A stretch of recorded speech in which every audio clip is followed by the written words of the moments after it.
time to get geeked up. Liam and I watched a couple TV shows. We'll let you guys decide. Yeah. We're going to play the old game of who watched what. I'll start with the first one. The Stand we just ended. Now this is the documentary about the comedy club in Gramercy Park by the bar that we used to hang at. This is a weird thing for a miniseries. Yeah. No, Shout it's out actually... to The Stand. Yeah. It's actually a miniseries based off the 1978 novel by Stephen King. Previously, had already been made into a TV miniseries in the 90s with Gary Sinise, Molly Ringwald. Killer cast. I think that's about it. I think Ringwald? Kathy Bates had a cameo in it. Okay, I see. This one's cast now. It was supposed to be a movie at first that Ben Affleck was going to direct. It was almost going to be like a two-part, but then Ben Affleck had his own mental breakdown. But double standard, we're all allowed to make fun of him. How do you like those apples, Ben? You fucking alcoholic. but this one's cast. It ended up getting turned into a TV movie. This is like a book that's being famous for being super long as well. So is it like a better miniseries because it's really long? Correct. Too long for a movie? It's a 9-episode miniseries. Yeah, dude. I read the unabridged version. So it even had like the 400 like edited out pages. And then, reading it too, when you get like the 2 chapters about like the guy's dog that dies at the end of the chapter, you're like, oh, I guarantee that was probably one of the things that got edited out of the book because it was pointless. But the cast in this one was Alexander Skarsgård, James Marden, Amber Heard, Greg Kinnear, Whoopi Goldberg as Mother Abigail, and then a hilarious or an unintentionally hilarious kind of little part as Trash Can Man by Ezra Miller. You know him as the Flash in the DC movies, but it was so ridiculous. And I'll put it this way, man. Like, they did the story right. They didn't do it like the book. They didn't start from beginning and end to end. So they would do like a lot of flashbacks and kind of forwards. Like, we kind of start in the middle, and they would kind of do flashbacks, like how it got there. And it did a pretty good job with staying true to the novels. But some stuff doesn't need to stay so true to the novels. It just doesn't play out as well on screen. Like, some of it's just really goofy when you come down to it. And it's just really the characters had no heart. Doing it for the sake of trying to recreate it from the novel. One of those things. They're just throwing you the bone from the...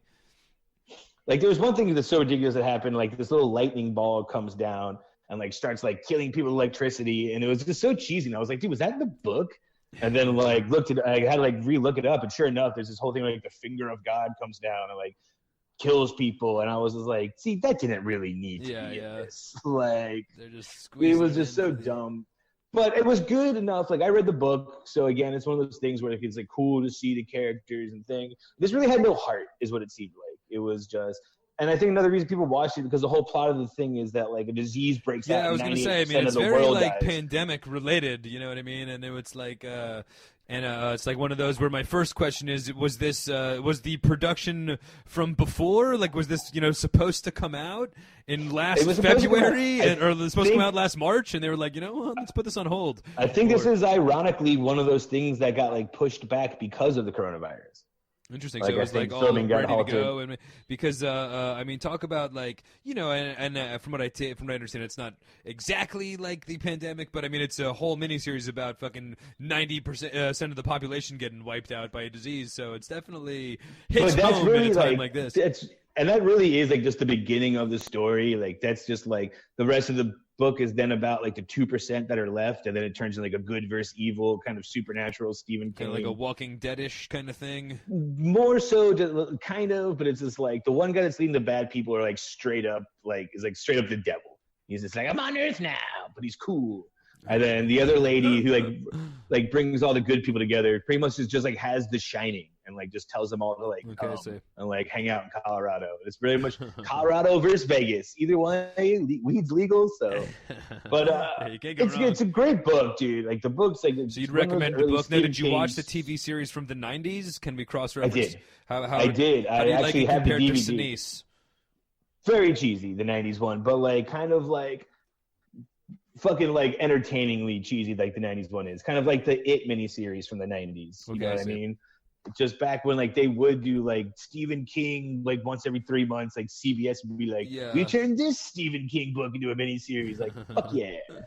Back in the day, like mini series like that were basically equivalent to like some idiot making something on their YouTube channel these days. You know what I mean? That was like the 90s equivalent to like a YouTube web series.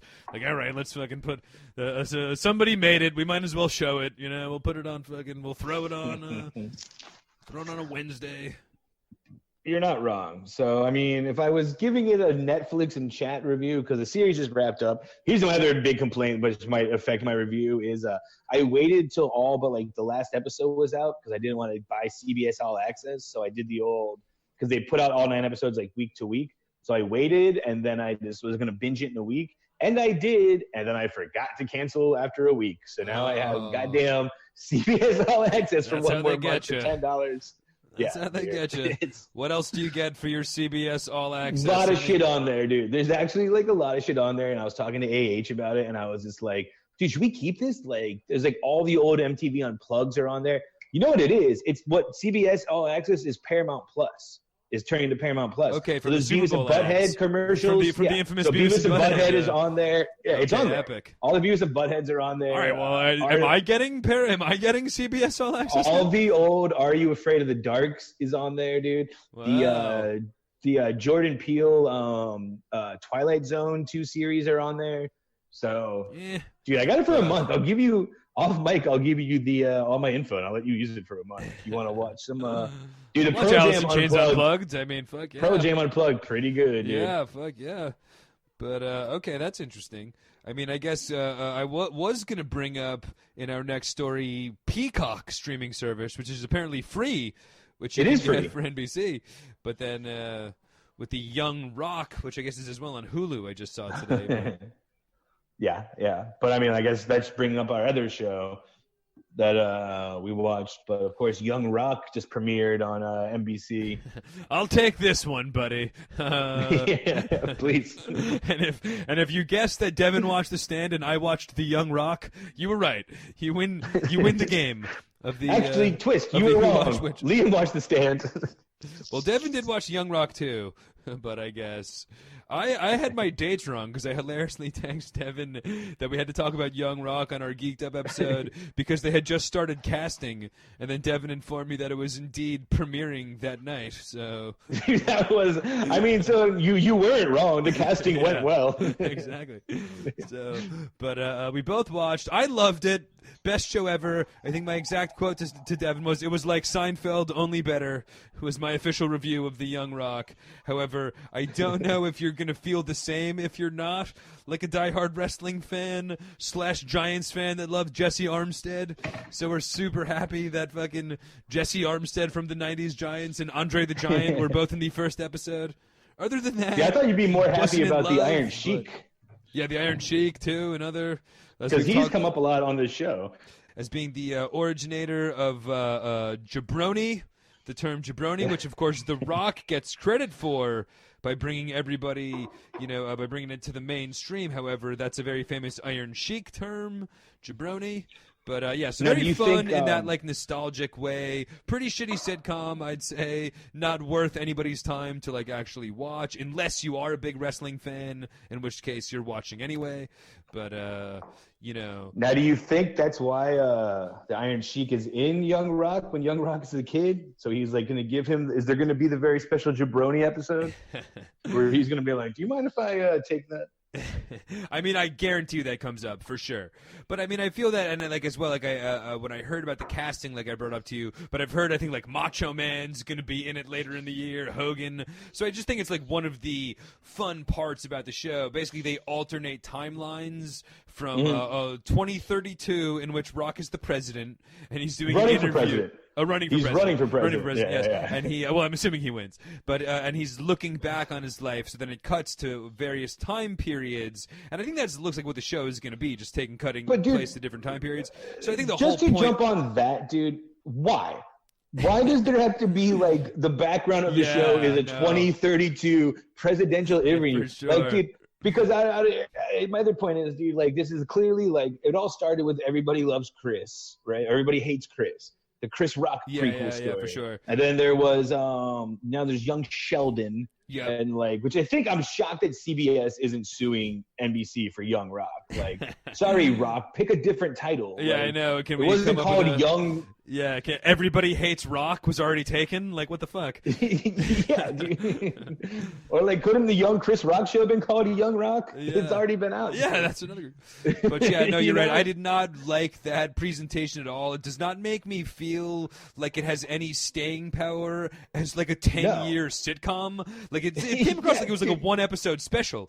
All right, they cut to different timelines. That was fun. But how are they? Where's the staying power in this? Unless they eventually stick with a time period, you know what I mean? But if they're bouncing around back and forth, I feel like most of the funny, good stories are going to be when playing in the juxtaposition of a little kid dealing with fucking crazy professional wrestlers from the fucking 1970s and 80s. Plus, dude, isn't there better wrestlers we can do younger? I want to see young Stone Cold and the trailer park he lived in, or better yet, I want to see fucking young Doink, just a little clown, mischievous clown.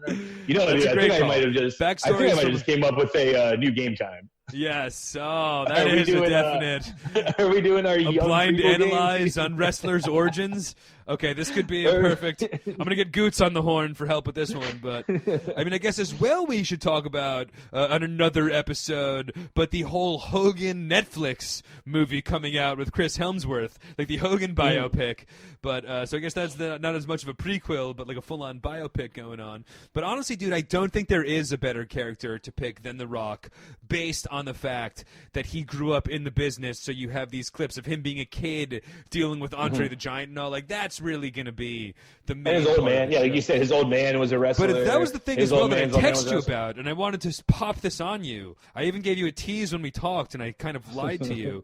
But and I even sent you a text before about one of the interesting things about making a show, a family-friendly show about The Rock's childhood, is The Rock's dad is known to be one of the biggest fucking scumbags in wrestling. And I told Devin when he asked why that, just because he's a wrestler, and they're all degenerates. But Rock's dad was actually charged with rape of a teenager in the late 80s and was a fucking huge alcoholic. And then in the 2000s got in trouble for lewd comments to a minor and sexual harassing coworkers and all. But he's been a known, he's fleeced all sorts of people on promotional deals and stuck up promoters and done all sorts of terrible business. He's just a known, as a lot of wrestlers are. It's a huge part of especially this era of wrestlers, the 70s, 80s. There was no corporate structure. They're basically carnival acts. They're traveling carnies for independent promotions. Okay, dude, that's a bold move for The Rock to make his dad one of the central characters. That's what I was going to say. How are they going to portray him as this? Because him and his dad, when The Rock was coming to prominence, everybody knew that his dad was a famous wrestler. His dad was one of the first black tag team champions, and his grandpa was a wrestler, his dad was a wrestler. So everybody knew that about The Rock. However, The Rock, during his main fame in the 90s, did not talk to his dad, and they never were in the WWF as a father-son tandem. Yeah, because The Rock did not get along with him after he got charged with rape, in the late 80s or whatever. His Rock was removed himself from his dad throughout his professional wrestling career. It was yes, I'm the son of a wrestling legend, but he was not fucking the world's greatest dad kind of son parental figure. You know what I'm saying? Because of The Rock's shady past. But I'm wondering how deep the show's going to get into it, dude. Yeah, gonna be they did present him as kind of a sitcom-esque, lovable, creepy scumbag, sleazy drunk, but a sitcom lovable fashion. But maybe there will, I'm sure, be on a very special episode of The Young Rock. The Rock's dad rapes a 17-year-old, and a young Rocky has to deal with it. But Young Rock, dude. But I want to get into something else, though, dude. And this is another big bombshell that I've wanted to break on you for the show. Because there's another great story going around in the wrestling world right now. And again, not even in the mainstream wrestling world, but in the old school territory era wrestlers of guys that didn't even make it to the WWF because they were famous before that was even a thing, pretty much. Okay? But how about this for a great story that's going on in the wrestling world? And I feel kind of came to its its great climax this week, but as well crossing over into major political relevancy and mainstream relevancy. But you know this Lauren Boebert chick, the congresswoman from Colorado, the gun-loving chick, she brings her gun onto Capitol Hill and all that kind of stuff. She's being super okay, apparently it's a big story has come out that Lauren Boebert, okay, her mother for Lauren Boebert's entire life has been claiming that Lauren Boebert is the illegitimate daughter of this like C-list professional wrestler named Stan Lane from Florida. I guess Lauren Boebert is from Florida and has moved to Colorado to like start a political career, but she's originally from Florida, and her mom for her whole life has claimed that she's the illegitimate daughter of this hilarious fucking bad professional wrestler, and Boebert has like refused to acknowledge it in public comments, does not like skirts away from direct questions about her father. Apparently they have like, because it's become this huge story of whether or not Stan Lane is her father, they've been like doing the digging up, and they did come up with the legal records of Stan Lane. I'm guessing Stan Lane is dead, right? No, he's still alive, and apparently like liberal, and like a lot of wrestlers you'd figure might be like all for Boebert, but he's apparently like a big liberal, and he's come out with releasing his paternity test that he took in the late 80s. Took a paternity test, and Lauren Boebert's mom had to officially drop her legal claim. However, has continued on with the lie for her entire life that this guy is her father, even though he took a paternity test and was proven not to be. Okay, but as well in the story, it's come out that Lauren Boebert, he is proven to be not the father, but the mother has lied for it, like has kept this whole thing going, probably out of shame that she has no idea who Lauren Boebert's father is. So she's just like hasn't changed her story that it's a professional wrestler. Has nobody gotten Maury on the line? Yes, well, somebody did in the 90s, and he fucking took the test, and he came out clean. Like, that's the whole point, you know? And it's as well like as they've done more digging that she has as well has 2 birthdays on record, okay? So it's just, like, basically coming out that she's just a hilarious, like, fucking Florida white trash, and no judgment, however, you know, it's just kind of coming into the direct... coming in head on with the hilarious world of professional wrestling. So, a story that I had to bring to the Geeked Up podcast, I felt. What a ridiculous claim to fame, by the way, if you're going to pick somebody. Yeah, I know, seriously. I mean, she's just like sticking with her story from back in the day, though. This isn't like she picked out like a wrestler that she was like whimsically hoping. It was like she fucked Stan Lane at some point and got pregnant, figured it was her baby, stuck, and then like when she found out, she was like, "Oh fuck, dude, I don't know who this chick's dad is. I'm sticking with the whole Stan Lane story." But so kind of heartbreaking news because she would have been now like my leading political favorite for president if she was indeed the illegitimate daughter of Stan Lane. But a great like couple of weeks in the professional wrestling circuit trying to get to the bottom of whether or not Lauren Boebert is the illegitimate daughter of Stan Lane. However, it does pretty much confirm Lauren Boebert, fucking white trash from Florida with 2 birthdays on record. So I'm sure the Obama birthers wouldn't approve of that. So. Well, I hope there's some kind of timeline or some kind of mention of that in the Young Rock episode. Yeah, seriously. Somehow the libtards are going to make sure that gets cut, I feel. Ooh, baby, it's time to get geeked up.